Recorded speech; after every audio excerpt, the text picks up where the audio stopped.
Pernah nggak sih kamu ngerasa seharian udah ngelakuin banyak hal tapi hati rasanya kosong?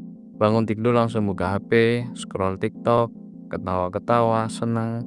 Tapi entah kenapa habis itu malah ngerasa capek sendiri. Siang nonton video lucu, malam pun lanjut nonton film. Tapi waktu kepalanya tadi bantal, yang ada cuma rasa hampa. Kita sibuk nyari kesenangan tapi malah makin nggak semangat.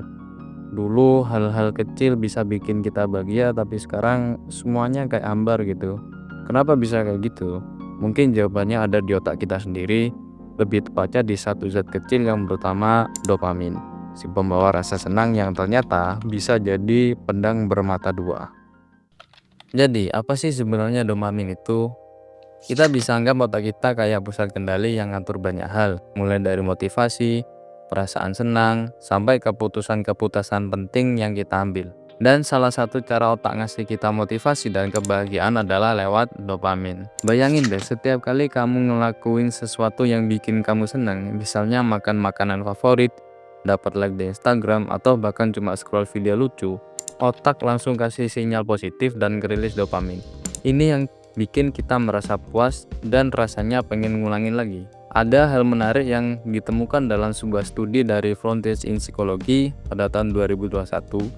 Penilaian itu menyebutkan kalau kebiasaan kita untuk sering dapat rangsangan instan seperti dari ponsel atau gadget itu ternyata bisa merubah cara otak kita bekerja. Dopamin yang awalnya keluar secara alami setelah usaha atau pencapaian sekarang mulai keluar cuma dengan sekali klik atau sekali swipe, dan ini bikin otak kita jadi lebih sulit untuk fokus, gampang bosan, dan bahkan ngerasa kurang puas setelah ngelakuin hal-hal yang sebelumnya menyenangkan. Jadi meski kita sering mendapatkan rasa senang atau hadiah kecil tiap kali ngelakuin hal yang instan, lama-kelamaan otak kita malah jadi terlatih untuk butuh rangsangan yang lebih cepat dan lebih sering gitu. Ini yang akhirnya bikin kita sulit ngerasain kebahagiaan jangka panjang karena kebanyakan waktu otak kita lebih nyaman di zona yang mudah dan cepat. Coba bayangin dua orang dengan cara mulai harinya yang beda.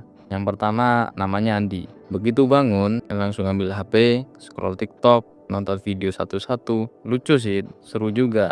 Tapi nggak terasa setengah jam udah lewat. Akhirnya dia sadar, dia buru-buru untuk siap-siap, sarapan pun seadanya. Sepanjang hari pikirannya tuh nggak fokus. Baru kerja bentar, udah buka HP lagi, sorenya capek. Tapi bukan karena kerja keras, lebih kayak capek ngeladeni distraksi. Dan malamnya, Andi jadi susah tidur karena otaknya masih pengen hiburan lagi gitu. Lalu ada Budi.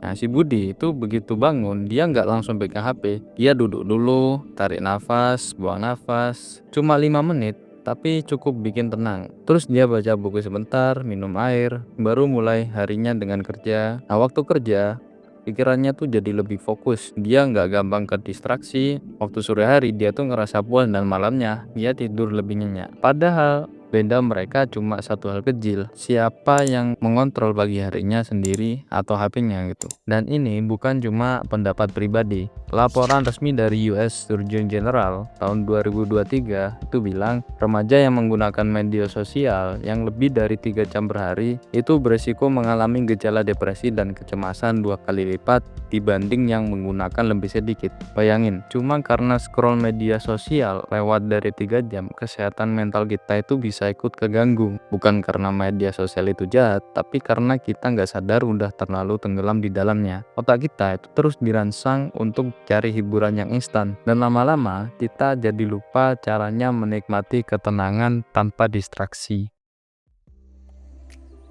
Jadi apa yang bisa kita lakukan? Kita perlu sadar dopamin itu penting, tapi kita nggak bisa terus-terusan nyari kenikmatan instan. Kita perlu kembali ke jalur yang lebih seimbang, di mana kita bisa mendapatkan kebahagiaan dari hal-hal yang butuh usaha.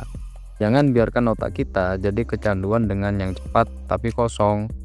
Kita harus berarti menikmati proses, bukan cuma dari hasil yang instan. Dengan sedikit perubahan dalam kebiasaan, kita bisa kembali menemukan kebahagiaan yang lebih dalam, kebahagiaan yang tahan lama, bukan cuma sebentar.